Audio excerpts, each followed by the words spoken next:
आपने कहा, दीवान साहब बताइए आप मार्केट को किस तरह से देख रहे हैं आज के फॉल को, करेक्शन को? Good afternoon to you. Good afternoon Hemant, good afternoon Veeru. देखिए मार्केट जो बिहेव कर रहा है ये बहुत ही मतलब जिसको कहते हैं लॉजिकल तरीके से बिहेव कर रहा है। हमने पहले देखा बैंक निफ्टी ने 3-4 दिन में जिस टाइप की रफ्तार पकड़ी उस हिसाब से आज सुबह से थोड़ा सा एक प्रॉफिट बुकिंग का दौर शुरू हुआ। और ये जो मार्जिनिंग को लेके कंफ्यूजन है, आई डोंट थिंक इससे बहुत ज्यादा लॉन्ग टर्म बेसिस पे इम्पैक्ट पड़ेगा। और इंटरेस्टिंग चीज ये है कि ये जो पिछले 1 महीने का जो दौर है, 2 महीने का, इसमें काफी नए लोग लिक्विडिटी के साथ संपन्न लोग आए हैं मार्केट में। कोई ये सिर्फ मार्जिन प्ले नहीं है। तो हो सकता है कि हमको अब इस हफ्ते एक डिप मिले जिसमें लॉन्ग टर्म बेसिस पे जो बाइंग करने के मौके हैं वो अच्छे खासे मिल जाएंगे। और उसके अलावा आपको आगे चल के एफएनओ में बहुत अपॉर्चुनिटीज मिलेंगी क्योंकि वहां पे अब ट्रेड्स अच्छे खासे शिफ्ट हो जाएंगे। तो जो पैटर्न है वो बहुत मार्केट का हेल्दी है। अगर एक ही तरफा चलता रहा तो लोग रह जाते हैं, पार्टिसिपेशन ही नहीं आ पाता। अब ये है कि पार्टिसिपेशन जो मिस कर गए थे, अच्छे नामों में आपको जगह दिख रही है बनती हुई, वहां पे आप एंट्री लेने की गुंजाइश आपको दिखेगी। और उस लिहाज से मुझे लगता है मार्केट में एक हेल्दी रोटेशन जो है वो भी आ जाएगा। तो प्रॉफिट बुकिंग आएगा तो नीचे इससे बाइंग भी आएगी। आई डोंट थिंक इससे ज्यादा कुछ होगा। हाँ, ग्लोबल क्यूज थोड़े से इंपॉर्टेंट अब बनते जा रहे हैं क्योंकि एक सेकेंड वेव यूरोप में जो शुरू हुआ है वायरस का, कोरोना को लेकर चिंता है, वो थोड़ी सी चिंताएं वहां पे बता रही है।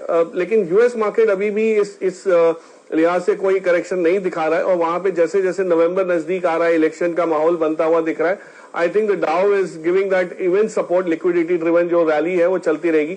बट हमारे यहाँ पे ये मार्जिनिंग सिस्टम को सेटल होने में 3-4 दिन शायद लग जाए और लोग वापस इसमें एक बार समझने के बाद लिक्विडिटी अपनी प्रोफाइल जो है उसको एडजस्ट कर लेंगे। जिसके पास जितना पैसा है उतना लेगा, लेकिन चीजें लेंगे तो सही और अच्छे खासे भाव पे मिलने लगेंगे आपको इस हफ्ते के अंदर अंदर ही। इसको और फ्यूचर ग्रुप के स्टॉक्स को जिस प्रकार के स्वैप रेशियोज हैं और जिस प्रकार का स्वैप रेशियोज में माइलेज मिल रहा है, कैसे अप्रोच करेंगे दोनों कैटेगरी के स्टॉक्स को आप? ये डील थोड़ी सी कॉम्प्लेक्स इसलिए लग रही है कि इसमें 2-3 स्टेजेस में आके ये कंप्लीटली आपको इसका पूरा रंग जो है रंग रूप दिखेगा, समझ आएगा। पहली स्टेज में आपको फ्यूचर की जितनी भी ग्रुप कंपनीज थी वो सारी पहले फ्यूचर एंटरप्राइज में उसका विलय होगा, वो वहां पे जाके एक कंसोलिडेशन होगा। और उस कंसोलिडेशन के बाद आप देख रहे हैं कि रिलायंस उसमें भी पैसे लगा रहे हैं और ऑफकोर्स उसमें भी 2 पार्ट्स में लगाए जा रहे हैं। एक है जिसमें 7% का स्टेक लिया जाएगा और 6% वारंट्स के जरिए ऑप्शनैलिटी क्रिएट की जाएगी कि भाई अगर 25% देके वारंट्स खरीदेंगे और बाकी के 7% लेने जब होंगे तो अगले 18 महीने में वो उसको लिया जाएगा। साथ साथ उन्होंने जो कंपनी जो बकाया है इनका, जो फ्यूचर ग्रुप का कंपनीज के जो बैलेंस शीट पे, उसको बैंकों को पूरा करके देने की भी बात की है।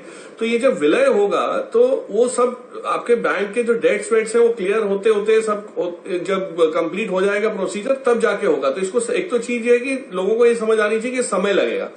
दूसरा जो आर्बिट्राज जो लोगों को समझ आ रहा है कि जो वैल्यू स्वैप रेशो के हिसाब से फ्यूचर कंज्यूमर या फ्यूचर रिटेल और इन सब में जो डिफरेंस दिख रहा है उसका मजा लेने के लिए वो आपको लेना था तो पहले खरीदना था। आज तो गैप अप खुल के ज्यादा कुछ बना नहीं किसी का। बट जो फ्यूचर एंटरप्राइज जिसके अंदर बाकी का रेसिडुअल बिजनेस होगा और रिलायंस रिटेल जिसमें हो सकता है 13% की हिस्सेदारी लेके आ जाए, और याद रखिएगा उसमें अमेजॉन भी एक पार्टनर रहा है इनका पहले। तो वो बिजनेस कैसे एक्सपैंड होता है, क्या होता है, उससे आगे चल के थोड़ी सी ग्रोथ की जो पोटेंशियल है या गुंजाइश है वो आपको वहां दिखेगी। इस सारी डील का जो आप देखिए इवैल्यूएशन करने के बाद जो निचोड़ निकलता है वो ये है कि रिलायंस रिटेल के लिए बहुत बढ़िया उम्दा एक फुटप्रिंट हासिल हो गया। टियर 2 टियर 3 में जो है वहां हासिल हो गया। ग्रोसरीज, फूड, स्टेपल्स जिसको हम लोग कहते हैं, उसमें कपड़ों में जो अपैरल्स का जो बिजनेस है उसमें जो रिलायंस इतना ज्यादा एक्टिव नहीं था वो भी इनके पास आ गया। तो प्रोडक्ट मिक्स आया है, नए ज्योग्राफी आई है और नए फॉर्मेट्स आए हैं।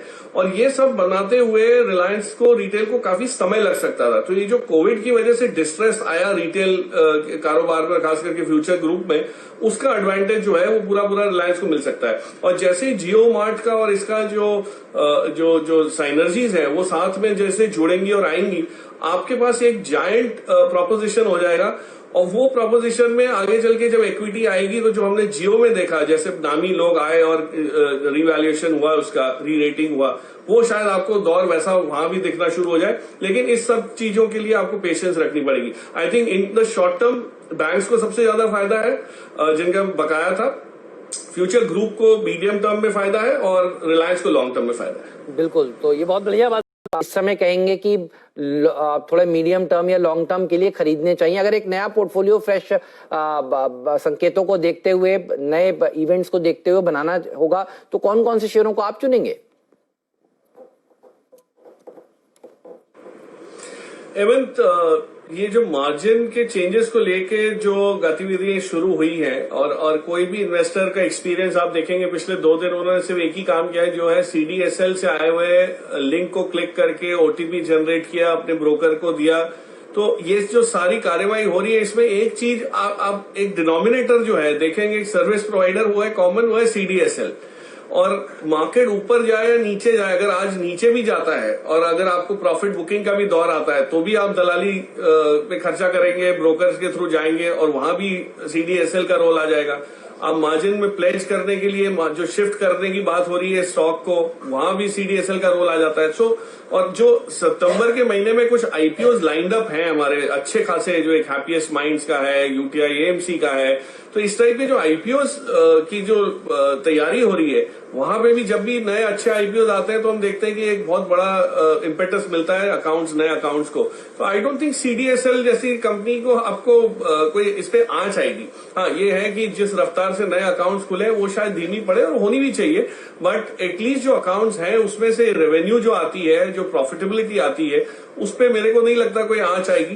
तो ये मार्जिन के नियम हो या नया जो कारोबार लोग करने की कोशिश कर रहे हैं, हर एंगल से सीडीएसएल में आपको एक जो है बढ़त हासिल होते हुए दिख सकती है।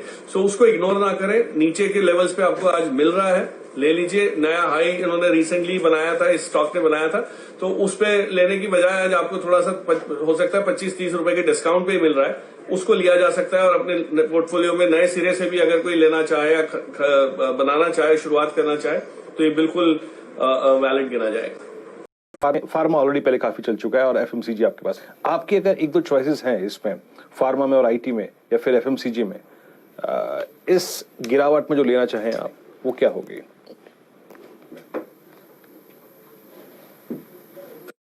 देखिए वीरेंद्र, जो डिफेंसिव्स की तरफ अगर झुकाव आपका रहता है इस टाइप के मार्केट में, तो फार्मा में अभी भी जगह है। फार्मा में हुआ ये है कि जो एक बढ़त आई थी, उसके बाद प्रॉफिट बुकिंग भी आया और इतना बड़ा सेक्टर होने की वजह से रोटेशन जो हो रहा है वो बहुत बढ़िया आपको मौके देगा।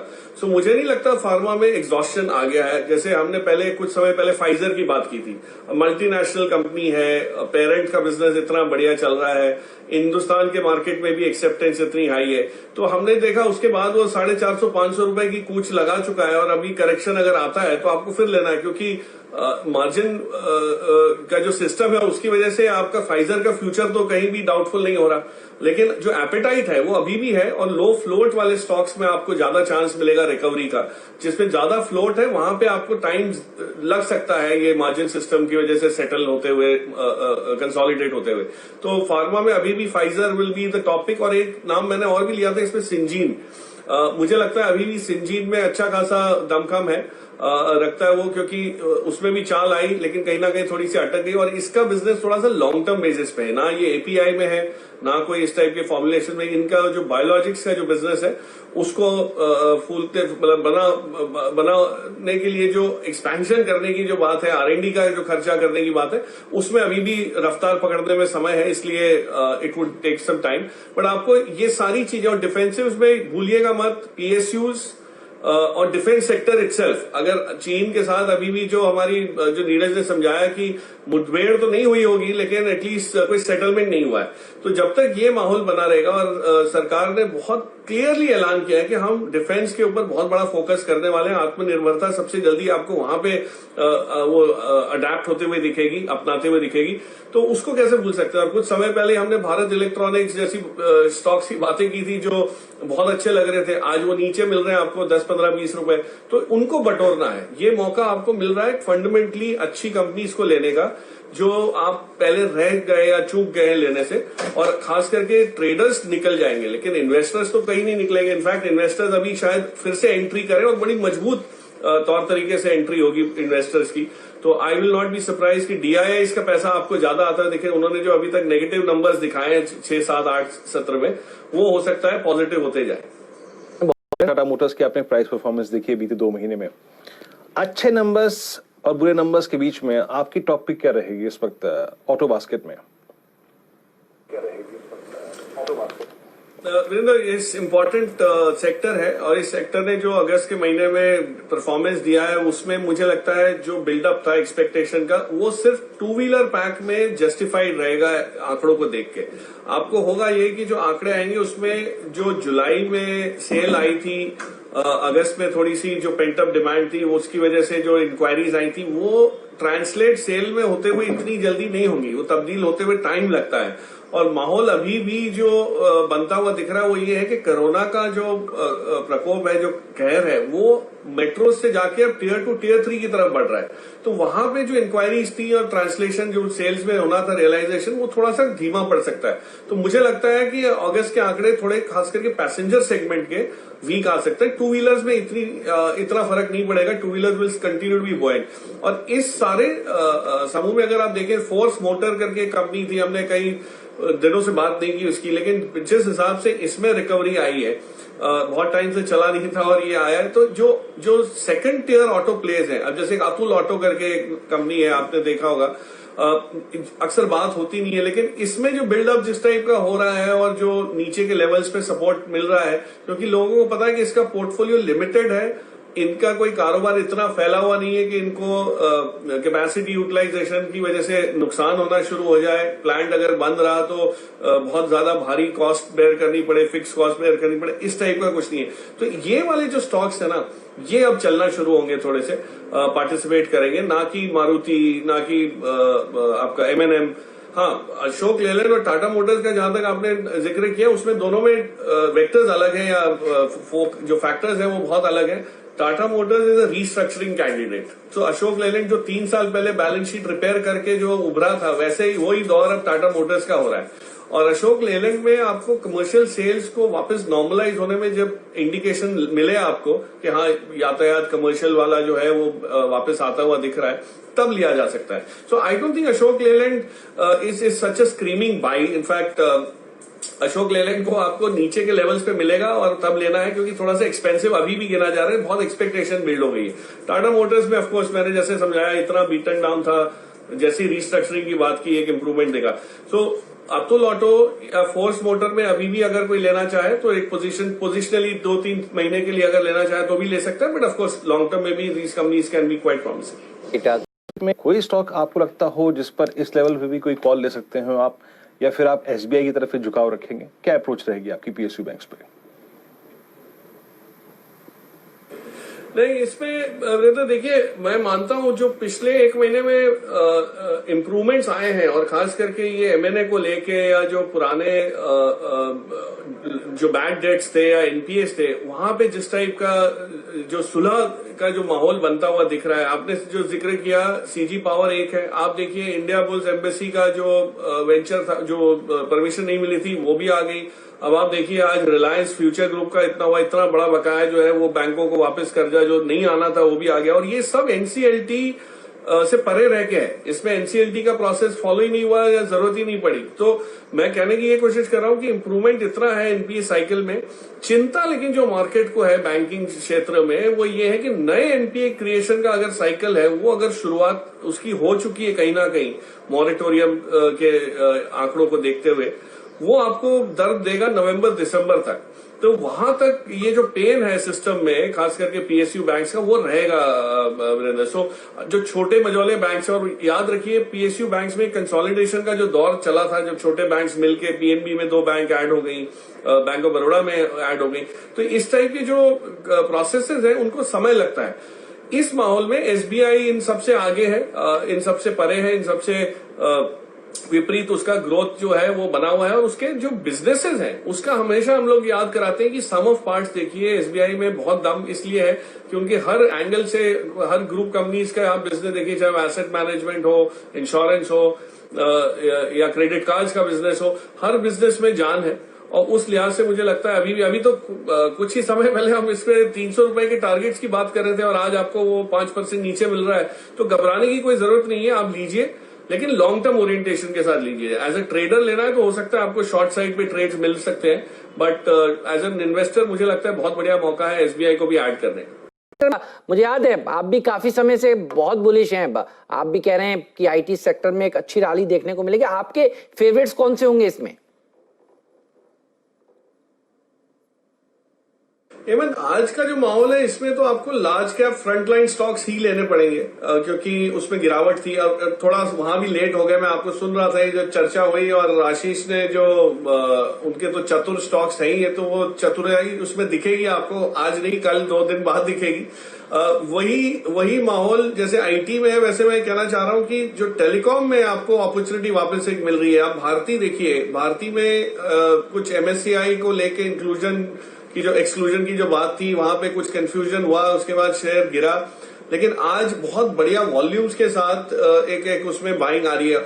और याद रखिएगा भारती पहले भी ओवर हीटेड नहीं था, 600 के ऊपर जब गया था वहां से ऐसे ही आपको नीचे मिल रहा था। तो जो स्टॉक्स ओवर इन्फ्लेटेड नहीं थे या जहां पे वैल्यूएशन का कंफर्ट है और बिजनेस का माहौल, चाहे वो अनलॉक 4 हो या अनलॉक 3 हो, बना रहेगा, वैसे स्टॉक्स आपको लेने हैं। तो आईटी भी उसमें क्वालिफाई होता है और some of these telecom names also will qualify. और भारती में खास करके मैं ये कहने की कोशिश कर रहा हूं कि जो डाउनसाइड थी, जो नेगेटिविटी थी, वो बहुत बड़े पैमाने में अब्सॉर्ब हो गई है और यहां से शायद एक बेस फॉर्मेशन के बाद ये वापस आपको एक अच्छा खासा 100-125 रुपए का उछाल जो है बिल्कुल दे सकता है।